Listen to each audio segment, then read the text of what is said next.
Golden State Warriors fans have finally gotten the answer to a question that's been on the top of everybody's mind since June, since before the offseason even began. We're going to talk about that on today's show. But before we do, guys, we are so close to a very nice number of 69,000 subscribers here at Warriors Today.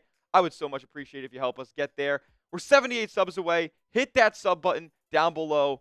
We're covering your Golden State Warriors on YouTube like nobody else all season long. So join us along on this journey. Hit that sub button. Help us get to 69,000 subs.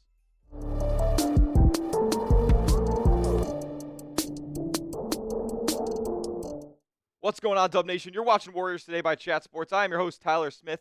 And the question that we finally got the answer to is who's going to start at shooting guard and who's going to basically take that spot from Klay Thompson as he left for the Dallas Mavericks, and the Golden State Warriors ushered in a new era. And it looks like Steve Kerr has said that De'Anthony Melton will be the starting shooting guard for Golden State moving forward. Maybe this would have came sooner, but De'Anthony Melton's back did flare up a little bit. That's the injury that he had that held him out of 60 games last season for the Philadelphia 76ers, but comes back for Golden State in a game where, you play one of the league's best in the OKC Thunder. You put De'Anthony Melton into the starting lineup, and boy, did he take advantage of it. 19 points, 10 rebounds from the two-guard position. And it's not like De'Anthony Melton is some big guard that's, switching on to 2s, 3s, and 4s. De'Anthony Melton is like 6'3", 6'4". He's the same height, same size, basically, as Stephen Curry. But, man, does he bring it on both ends of the floor. 5 for 8 from three-point range. He was getting it done, and Steve Kerr said this is why Melton's going to be the starting shooting guard moving forward. He said, I like the lineup that we ran with Melt. I anticipate doing it again against the Dallas Mavericks on Tuesday. I think it gives a really good two-way lineup. You saw what he can do on both ends. I would like for that starting group that was out there tonight to be our group going forward. So, what was that group that they had out against the OKC Thunder to start? Stephen Curry, De'Anthony Melton, Andrew Wiggins, Draymond Green, and Trayce Jackson-Davis. Now, weird that Steve Kerr mentioned that this is the lineup that he wants moving forward when they didn't even play all that much together last night. Trayce Jackson-Davis only got 4 minutes of action against the OKC Thunder, and maybe this is because OKC suffered an unfortunate injury to Chet Holmgren, which really limited their size. Isaiah Hartenstein wasn't playing for them last night, so they really didn't have a true center in the lineup, so Golden State was able to exploit that by running their small groups, and Trayce Jackson-Davis wasn't really necessarily that much of a factor when you factor in the spacing that OKC would have and what have you. But this lineup as a whole rocks defensively. You talked about, as Steve Kerr said, it's a great two-way lineup. I think it really is. You have a fantastic point-of-attack defender in De'Anthony Melton. You have a switchable defenders in Andrew Wiggins and Draymond Green. And obviously Draymond and Trayce can switch. Andrew Wiggins and De'Anthony Melton can even switch at times because De'Anthony Melton plays bigger than he actually is. Stephen Curry, honestly an underrated defender, but we know that the 4 other players in that starting 5 are going to have to carry the weight defensively due to the weight that Steph has on the offensive end. Steve Kerr did mention, though, this isn't something new, right? This isn't a surprise that De'Anthony Melton is, inserting himself into this starting lineup. Because Steve Kerr and the coaching staff said way back when in training camp that Melton was the preferred starting spot. But we were going to take this first month of the season to try out different lineup combinations, see what works, see what fits best, and see what ultimately is going to be the best 5 that Golden State can put out to start and close games. And looks like we found it here 10 games into the season, but maybe not. Maybe we'll find out somebody else is going to start later down the line this season. What do you guys think down in the comments section? Should De'Anthony Melton be the permanent starting shooting guard moving forward? This will be the pinned comment on today's video, so YouTube's going to throw you a little ad break right here. While that ad plays, go down below, answer today's pinned comment by typing Y for yes or typing N for no on whether or not De'Anthony Melton should be the starting 2 guard. I say that De'Anthony Melton should be the starting 2 guard for a couple of reasons, right? He's a fantastic 3-and-D guy. He works well with Steph, and he can guard the opposing team's best guard while Stephen Curry can, deviate to the second best guard on any given night. And this lineup is fantastic. I want this to be the lineup moving forward, but it has to stay healthy. De'Anthony Melton's already missed a good portion of the season so far, more games than not. Stephen Curry missed more games than not. Andrew Wiggins, there's always question marks surrounding his availability. Draymond Green, he's getting older. This lineup is definitely not the most concrete when it comes to whether or not they're going to be available. How many times are we going to see it on a night-to-night basis? I'm not so sure. But Stephen Curry likes this lineup, and Stephen Curry is hoping that it stays healthy as well, as he talked about De'Anthony Melton and his performance last night. He said, we played Memphis in the playoffs back in 2022, and he was a part of their 7-8-man rotation because he can defend, knocks down open shots, confident, makes the right play, sound guy that knows how to play, just hoping that he's healthy and he's able to be available. He's been working tirelessly on that. Tonight showed that role. Two-way type player and another guy who can handle the ball a little bit, which helps. That last part is actually very interesting as well because Golden State finds themselves in that weird scenario sometimes if they don't, necessarily have too many ball handlers, too many facilitators out there available on a night-to-night basis. And Melton obviously being inserted back into the lineup helps that factor. And we talk about De'Anthony Melton's health, right? Why did he even come to Golden State? Well, Golden State's director of sports medicine and therapy, Rick Celebrini, is a huge reason because he helped move along the recovery and the rehab of Otto Porter Jr. and Draymond Green, who both suffered back injuries. Now, hopefully, De'Anthony Melton has this guy in his corner and is able to kind of go through this process all year long, keeping his back healthy and not having it flare up and having him miss games. And I don't want that to happen. I don't want De'Anthony Melton to miss games because when you have everybody healthy and available for this Golden State team, I love how many combinations, how many different lineups, how many different matchups that Golden State is ready and able to, kind of go toe-to-toe with on a night-to-night basis. I love what Golden State is able to do with the depth they have on their roster so far this year. So De'Anthony Melton has to stay healthy. The rest of that starting five has to stay healthy so you still have those reinforcements off the bench to throw at any different matchup you'd like. That's what we're going to talk about on the back half of today's show. Golden State got a ton of help from everybody on the roster in the win over OKC, so we're going to mention that. And as we all know, tomorrow, Klay Thompson returns to the Chase Center for the first time in a uniform other than Golden State's. We'll talk about that in the back half of today's show. But first, I got to give a huge shout out to today's sponsor, PrizePicks. PrizePicks, America's #1 daily fantasy sports platform with over 10 million active members. And you can get started with a free $50 in your account on PrizePicks when you use our promo code CLNS and you place a $5 entry. Now you might be asking, how do you even place an entry on PrizePicks? It's super easy. All you guys got to do is pick a lineup of 2 to 6 player stat projections and just pick more or less, like I did last night. And PrizePicks gets really specific. You can do literally basically anything you want on PrizePicks. For the football game last night, I said, screw it. We're going right to the fourth quarter. During the game, I placed this, and I hit. C.J. Stroud, less than 3.5 fantasy score in the fourth quarter. I got crazy, I know, but it happened. Jahmyr Gibbs, more than 3.5 fantasy score, 2.5 fantasy score in the fourth quarter, He hit that in 2 plays.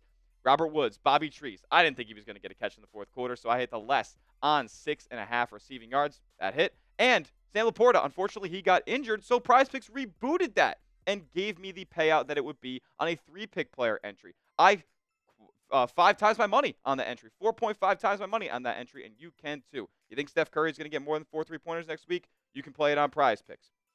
Sign up today and get $50 instantly when you play $5. You don't even need to win to receive the $50 bonus. It's guaranteed. PrizePicks. Run your game.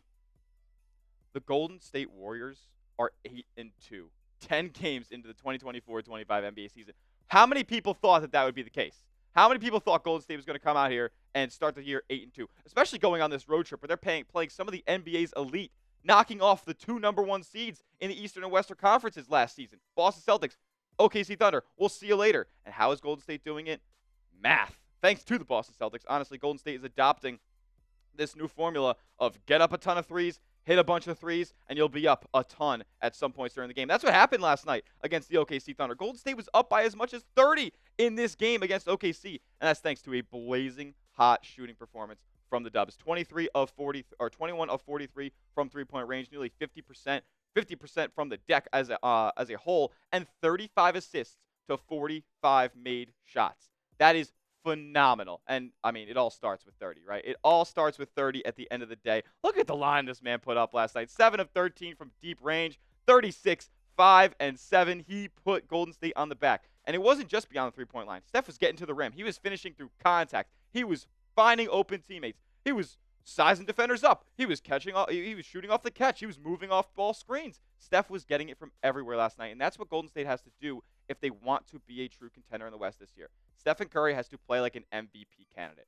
And honestly, Andrew Wiggins has to play like a number 2 option, an all-star, the guy that we saw starting in the All-Star game 2 years ago. That's who Andrew Wiggins has to play like, and he did last night. Moving the ball around. Andrew Wiggins stuffing the stat sheet in places that we normally don't see him do so. 5 dimes on the night. Really, really solid. Hitting 50% of his threes. That's all we can ask out of Wiggs. And playing elite defense on OKC's big wings. Jalen Williams had a rough night last night because of the defensive guys like Andrew Wiggins, because of the defensive guys like Draymond Green. And, oh my goodness, the ball movement When Draymond is on the floor, you can just see this Golden State. I mean, when Draymond and Steph are on the floor with any combo of players for Golden State, you can just see this ball flying around. People are moving. The ball is moving. People are screening, getting open. Threes are going up. It doesn't matter. Draymond also hitting 2 or 3 triples last night after a couple cold nights from deep range.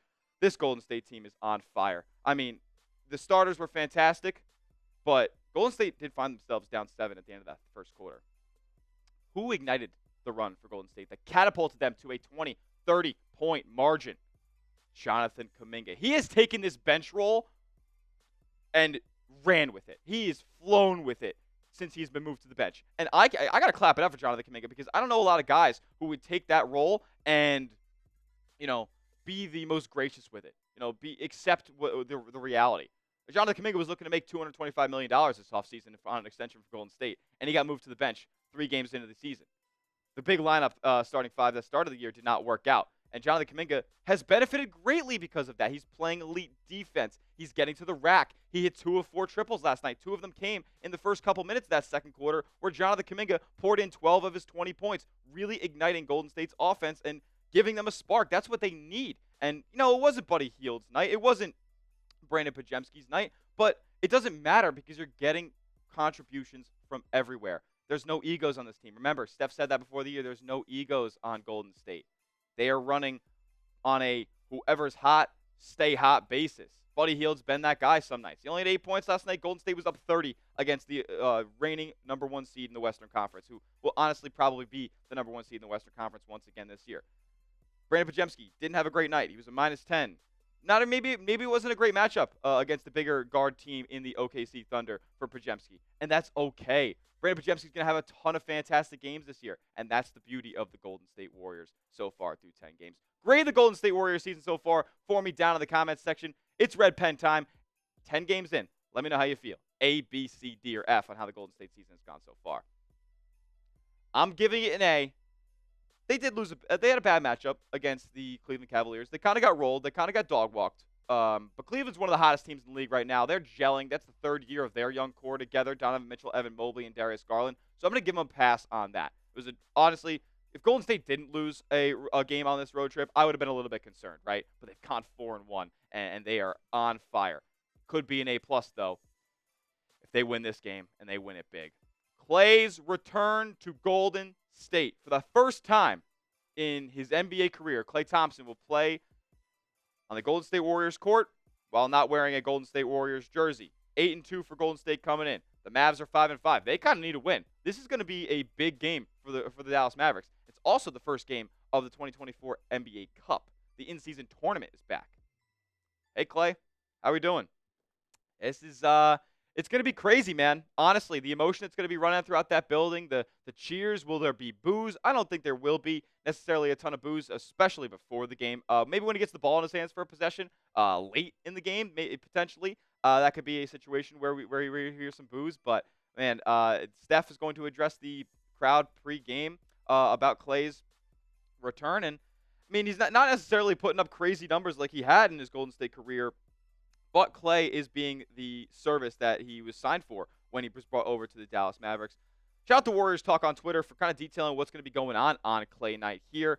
The night build is a salute to Captain Klay. They'll be giving out boat captain hats to everybody in attendance, as Klay, as we all know, was a big-time boater and always took his boat out in the San Francisco Bay, running around the Golden Gate Bridge and all of that. Stephen Curry, like I said, is going to address Klay and the crowd before tip-off, talk about their illustrious tenure together, winning 4 rings, the Splash Bros. I mean, they revolutionized the game. How could you not address, how could 30 not address the crowd before Klay tips off in the Chase Center, and then the crowd's going to tip their caps to salute Klay. So it's going to be very fun. It's going to be a cool atmosphere, but let's be honest. This is a big game. It's a group play in the NBA Cup. However much importance you want to throw on that, it does technically mean a fraction more than a regular NBA season game.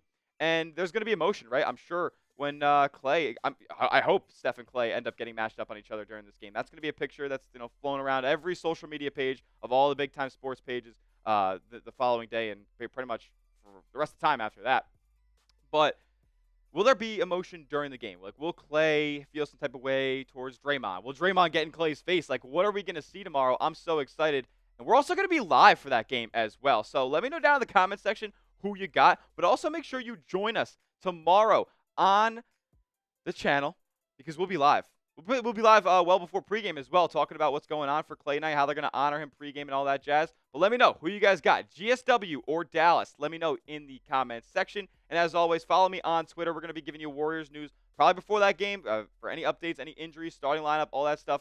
I'll tell you guys first before on the channel on my Twitter here, Smitty@CS. And also, make sure you are subscribed as we make our push to 69,000 subs right here on Warriors Today. The best place, the biggest Warriors community on YouTube. You're going to want to join along for the ride. Hit that sub button, youtube.com/WarriorsTV. See you in the next one. Let's go Dubs.